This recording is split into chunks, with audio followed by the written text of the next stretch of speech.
Hello students, આજે આપણો આ બીજો લેક્ચર છે. મેં તમને કીધું હતું કે આજે આપણે આ પાઠ પતાવી દઈશું અને હવે આના પછીના લેક્ચરમાં આપણે નવો લેસન લઈશું. લાસ્ટ લેક્ચરની અંદર આપણે પેજ નંબર 84 પર લેફ્ટ હેન્ડ સાઈડ પર આપણે એક પેરેગ્રાફ જે છે છેલ્લા પેરેગ્રાફ પર આવેલા યુ સી ત્યાંથી બાકી છે. આમાં ઉપરના પેરેગ્રાફમાં આપણે આઝાદી એટલે શું, સ્વતંત્રતા એટલે શું એની જે સમજણ આપેલી છે એને આપણે જોઈ છે. આખા લેસનની અંદર આ જ વાત થયેલી છે. કંટાળી જવાની જરૂર નથી, ખરેખર જોઈએ તો લેસન સરસ છે. પણ જ્યારે પણ આ લેસનને સમજે ને તો તે વખતે મગજને શાંત રાખીને એકાગ્રતાથી સમજવું પડશે. બાકી આ તો બોરિંગ લેસન છે, નથી મજા આવતી તો નહીં જ આવશે. પણ એક્ઝામ માટે તો બહુ અગત્યનું છે. જે બાબત જે લેસન નસ હોય આપણે કહે ને બેકાર નસ છે આ લેસન, જે નસ છે ને એ પરીક્ષા માટે મસ્ત છે અને લેસન ખરેખર મસ્ત છે. આ લેસનની અંદર હવે આપણે આગળ જોઈએ. You see you are not educated for this. તમને ખબર છે કે તમે આના માટે એજ્યુકેટેડ થયા નથી. તમને શિક્ષણ આના માટે આપવામાં આવ્યું નથી. શેના માટે આપવામાં આવ્યું નથી? આંધળું ફોલો કરો. પેલું કહેવાય ને ગુજરાતમાં એક વાત છે નાની મસ્તી કે એક ભરવાડ જે છે ઘેટા લઈને નીકળ્યો અને એ ભરવાડ ઘેટા લઈને નીકળ્યો ને ઘેટા આગળ ચાલે ને એ પાછળ ચાલે. હવે ચાલતા ચાલતા આગળનું પહેલું ઘેટું છે ને એ લોકોનું નીચું મોઢું રાખીને ચાલ્યા અને એ ઘેટું વચ્ચે ખાડાયું ન પડી. બાકીના પાછળના જે બીજા ઘેટા કરે ને તે પહેલા ઘેટાને ફોલો કરે. ફોલો કરે એ પહેલા ઘેટાને ફોલો કરે. બીજું ઘેટું બી ખાડામાં પડ્યું કારણ કે પહેલું પડ્યું એટલે તો ખાલી એને જોઈને ચાલ્યા કરે, એ બી ખાડામાં પડ્યું. ત્રીજું બી ખાડામાં પડ્યું. અરે જેટલા ઘેટા બધા ખાડામાં પડ્યા. અરે બધા ખાડામાં પડ્યા તો પડ્યા, પરંતુ જે ભરવાડ ઘેટા લઈને જતો હતો ને તે ઘેટાને ફોલો કરતો હતો, તે ભરવાડ પણ ખાડામાં પડ્યો. કહેવાનો મતલબ એટલો છે મારો કે કોઈ પણ દિવસ આંધળું અનુકરણ ના કરવું. હા, કોઈ સારી બાબત હોય તો આપણે બચાવવું ખરી, એનું જે જગ્યાએ યુઝ થતો હોય તે જગ્યાએ કરવો પણ ખરો, પરંતુ ટોટલ એના જેવા નહીં બની જાવ. આવું કીધું છે લેસનમાં. જો ફરી પાછળ you say you are not educated for this. Your education encourage you to be something or other. યાદ રાખજો, તમને શિક્ષણ જે છે એ કંઈક બનવા માટે એન્કરેજ કરે છે, પ્રોત્સાહિત કરે છે. But that is not the understanding of yourself. પરંતુ એ તમને સમજવા માટેનું પૂરતું નથી. Yourself is a very complex thing. બહુ સરસ શબ્દ છે. પહેલા આપ્યું છે yourself.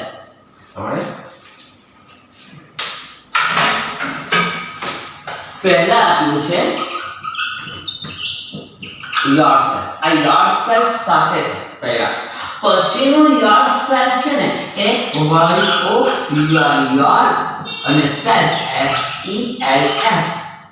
જો તમારે જોયું તો your અને self. આ યોર સેલ્ફ અલગ છે. આ તમે આ યોર સેલ્ફ છે તે અલગ છે અને આ જે યોર સેલ્ફ છે તે અલગ છે. એ કેવી રીતનું? માની લઈએ કે હું તમને એમ કહું, તમારા કોઈ મેથ્સના સર છે. એ મેથ્સના સર આવ્યા અને એમ કીધું કે ચલો okay, note down all the Sam's yourself. Note down all the Sam's yourself. આ બધા દાખલા પોતાની રીતે નોટ ડાઉન કરી દો, ઉતારી દો, લખી દો. ઓકે, આ એક્સરસાઇઝ. પછી શું કર્યું સરે? એક દાખલો લખ્યો અને દાખલો લખ્યા પછી એમ કીધું please do the sum yourself. મહેરબાની કરીને તમે આ દાખલો તમારી જાતે કરો. જ્યારે આ યોરસેલ્ફ કીધું ને ત્યારે ચલો બધા ઉતારી દો યોરસેલ્ફ તમારી જાતે. બધા ઉતારી દો. પણ આમાં ઇન્ડિવિજ્યુઅલ કોઈના જોવા નથી. આમાં કોપી કરી જાતે લખી. સો મેં જાતે લખ્યું. મેં કરા પડતું એ જાતે લખ્યું પણ બીજામાંથી જોઈને લખ્યું. તું જાતે કર્યું? સમજ પડી? સર મેં જાતે કર્યું, જાતે જ કર્યું હું ક્યાં ના પડતો છું, પણ તું એ જાતે કર્યો દાખલો ના.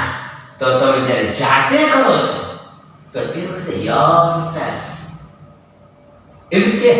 જો yourself is very complex thing કે તમારે જાતે કરવું ને બહુ જ ગૂંચવણ ભરેલું છે. It is not merely the entity that goes to school, that quarrels, that plays games, that is afraid. But it is also something hidden, not obvious. એમ કહે છે કે જાતે કરવું ને બહુ જ ગૂંચવણ ભરેલું છે. એ વ્યક્તિગત રીતે તમે સ્કૂલે જતા હોય કે પછી લડતા ઝઘડતા હોય, રમત રમતા હોય, that is afraid. એ ચીજ આપણને ગભરાયેલું કહેવું છે. But it is also something hidden. એની અંદર એક છુપાયેલું છે. Not obvious. હંમેશા માટે નહીં. It is made up not only of all the thoughts that you think, but also of all the things that have been put into your mind by other people. તમે જે કંઈક જાતે કરો છો તે તમારી પોતાની રીતે કરતા હોય ને સ્વતંત્ર મગજ છે તો બરાબર છે, પરંતુ તમે એ કરો છો કે બીજાએ તમારા મગજની અંદર ઘુસાડેલું છે અને એ તમે કરો છો. જો it is made up not only of all the thoughts that you think. તમે જે વિચારો છો એટલું કરો છો એ જ નથી, but also of all things that have been put into your mind by other people, by books, by the newspaper, by yourself, leaders, and it is possible to understand all that only when you don't want to be somebody. તમને તમારા મગજમાં વિચારો નાખવાના ફક્ત લોકો જ છે એવું નથી, વ્યક્તિ જ છે એવું નથી, પરંતુ તમારા લીડર્સ જે છે પછી એમ કહે છે બુક્સ, ચોપડી. આપણે ચોપડીમાંથી વાંચીએ, ચોપડીમાં સારા વિચારો હોય, સારી બાબતો હોય તો આપણે સારી બાબતને ફોલો કરીએ. અને પણ એ ફક્ત ચોપડીમાં આપેલી બાબત પુસ્તક વિજ્ઞાન લઈને ચાલીએ કરે તો વ્યવહારમાં થોડું કામ આવે. Don't be a bookworm, don't be a bookworm, be a practical. પુસ્તકના કીડા નહીં બનો, વ્યવહારુ બનો. જે સમયે જે નિર્ણય લેવાનો હોય તે પુસ્તક પ્રમાણે તમે લેવા જશો ને તો એ નિર્ણય ખોટો પડશે. પણ વ્યવહારમાં જે સમયે જેવી પરિસ્થિતિ હોય ને એ પરિસ્થિતિને અનુરૂપ પોતાની રીતે નિર્ણય લો. yourself. એમ કે છે પછી દીધો by books, by the newspaper, વર્તમાન પત્રમાં વાંચે, by your leaders, તમારા જે કંઈક નેતા છે એમ તો આગળ પડતા જે વ્યક્તિ. it is possible to understand all that only when. આ બધાને સમજવું ક્યારે શક્ય છે? only when you don't want to be somebody. જો તમે કોઈ બનવા પ્રયત્ન નહીં કરશો તો. એમ તમે આ શબ્દ ઘણી વાર સમજાવ્યો હશે લેસનમાં. બીજાને જેવા બનવા પ્રયત્ન નહીં કરો તો. પછી when you don't imitate, when you don't imitate, એ જેમ કરે તેમ નહીં કરો. when you don't follow, which means really when you are in revolt against the whole that is not trying to become something. એનો અર્થ એમ થાય ત્યારે તમે when you are in revolt. revolt, what is the meaning of revolt? revolt નો અર્થ શું થાય? revolution, ક્રાંતિ. revolution એટલે ક્રાંતિ. revolt, ક્રાંતિ કરવી. ક્રાંતિ એટલે શું? મને કીધું આપણે તો ક્રાંતિ કે છે એ કઈ ક્રાંતિ તો કે ઔદ્યોગિક ક્રાંતિ, પછી હરિયાળી ક્રાંતિ, શ્વેત ક્રાંતિ. ક્રાંતિ કોને કહેવાય? ક્રાંતિનો અર્થ એમ થાય દીકરાઓ કે બધા કરતા કંઈક અલગ કરીએ એ ક્રાંતિ. બધા કરતા કંઈક અલગ કરીએ એને ક્રાંતિ તરીકે ઓળખવામાં આવે. જો જે કોઈએ નહીં કરેલું એવું આપણે કરીએ તો રિવોલ્યુશન, સમથિંગ ન્યુ, જરા હટકે, એ ક્રાંતિ. બાકી એકને એક પ્લાન તમે ચાલ્યા કરો ને તો એ તો ફોલોવર થઈ ગયા, એ તો કોપી થઈ ગઈ. ના, એવું નહીં કરો. પરંતુ તમે કંઈક નવું કરો, કંઈક રિવોલ્યુશન લાવો, કંઈક ક્રાંતિ કરો, સમથિંગ અલગ, કંઈક ડિફરન્ટ. જો when you are in revolt against the whole tradition of trying to become something, કંઈક બનવાનું અથવા કંઈક વસ્તુની બાબતમાં બધા કરતા અલગ તમે કંઈક કરો, that is the only true revolution. એ જ સાચી ક્રાંતિ છે. what is true revolution? તો you are in revolt against the whole tradition of trying to become something. It is revolt leading to extraordinary freedom. અને જેને આપણે એક્સ્ટ્રાઓર્ડિનરી અસામાન્ય, સામાન્ય કરતા કંઈક અલગ એને અસામાન્ય કહેવાય. એવી કંઈક સ્વતંત્રતા, એવી કંઈક આઝાદીનો ઉપયોગ કરો. To cultivate this freedom is the real function of education. બહુ સરસ. ટુ કલ્ટિવેટ નો અર્થ શું થાય? તો ખેડવું થાય. ટુ કલ્ટિવેટ એટલે ખેડવું, પરંતુ એ ઘડી ખેડવાના સંદર્ભમાં નથી કલ્ટિવેશન, એ ઘડી એના સંદર્ભમાં નથી. હું અગાઉ તમને મારા આગલા લેક્ચરમાં કહી શકેલો છું કે એક જ શબ્દનો અર્થ અલગ અલગ થતો હોય છે. એમ કહે છે to cultivate this freedom is the real function of education, કે સ્વતંત્રતા જે છે એ શું છે? તો નવા નવા વિચારો તમારા મગજમાં જે આવે છે એ નવા નવા વિચારોને તમે મુક્ત રીતે અમલમાં લાવો, કોઈના પણ ગભરાટ વગર. કેમ જ્યારે ખેતી કરવાના હોય તો જે જમીન હોય દરેક પાક લેવાનો હોય તો દરેક પાક કરે, જ્યારે ખેડે છે એમ જ નાખે કરે ખેડૂત? ના, દર વખતે અલગ અલગ ખેડા કરે. તો જ્યારે તમારે બી છે ને, જ્યારે કોઈ નિર્ણય લેવાનો હોય, જ્યારે કોઈ તમારા પોતાના વિચારો કહેવાનો હોય ને, તો બાકીના જે કંઈક વિચાર છે ને એ વિચાર નહીં કહેવાના. ખેડેલું ખેતર નથી ખેડવાનું, ખેડેલું ખેતર નથી ખેડવાનું, એનો અર્થ પોતાની જાતે કરવાનું છે. Something new. This is real revolution. આ છે એક જેને આપણે કહીએ કે સાચી ક્રાંતિ. Okay,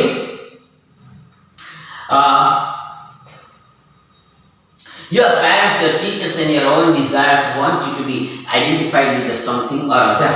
Jojo, your parents, your teachers and your desires want you to be identified with something or in order to be happy. તમારા માતા પિતા છે, તમારા શિક્ષક છે, તમારી પોતાની ઈચ્છા મહેચ્છા છે, એવું કંઈ કે બધા કરતા કંઈક અલગ આઈડેન્ટિફિકેશન, અલગ છાપ ઊભી કરવી. અને મેઇન તો એ છે કે પોતે સુખી થાય એટલા માટે. But to be intelligent must you not break through all the influence that enslave and crush you.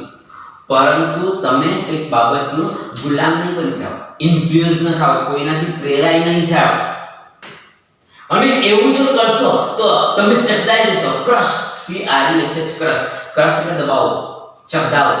એનો અર્થ કોઈના કહેલામાં તમે આવી જશો, તમારા પોતાના વિચાર ક્રશ થઈ જશે.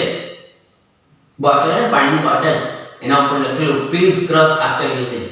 એનો ઉપયોગ કર્યા પછી એને ક્રશ કરી નાખો, ચકદી નાખો, મચી નાખો.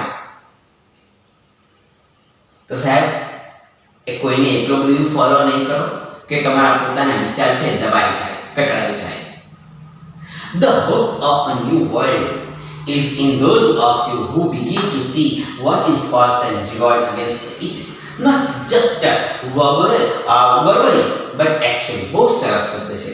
The hope of a new world is in those of you who begin to see what is the false revolt. ખરેખર છે ને, તો એવી આશા રાખીએ આપણે કે સાચું શું છે, સાચું શું છે અથવા તો ખોટું શું છે, એ ખોટું શું છે એને આઈડેન્ટિફાઈ કરો અને એની આગળ તમે રિવોલ્ટ કરો, એની આગળ તમે ક્રાંતિ કરો. નોટ જસ્ટ વર્બલી, ફક્ત બોલ્યા નહીં કરવાનું. બોલવાથી કંઈ થતું નથી.